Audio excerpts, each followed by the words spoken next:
My name is Nikola Simpson, and I am a passionate ocean and environmental champion, advocate, and activist. I've always had a deep connection and respect for the ocean.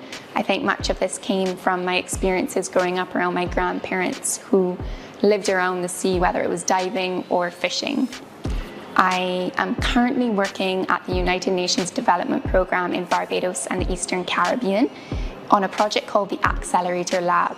So exploring, learning and innovating to try to co-create solutions to challenges in the blue economy in key sectors such as fisheries, waste management, renewable energy, tourism and conservation finance. I am a marine biologist by profession. I've done a lot of work, diving, lifting tanks, being in fish markets, cutting up fish. And quite often, people that would have listened to me before might have heard this. People are like, what are you doing, a woman lifting a tank, cutting up a fish? I think within the fisheries sector, specifically, fishers are primarily male. However, in the post-harvest process, vendors are primarily women. If you look more broadly at the blue economy landscape and even senior leadership positions, there have been many advancements, but there's still a long way to go. And I think every day is definitely a learning opportunity.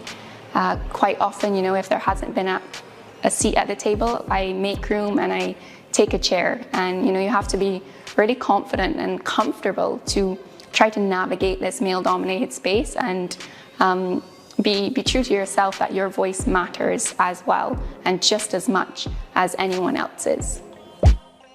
My thoughts on the theme this year for International Women's Day of Embrace Equity are that it's an extremely important theme. But I think this year's theme, further highlights that with equity, not all people are treated the same. People are coming from different lived experiences and diverse backgrounds, and we really need to embrace this.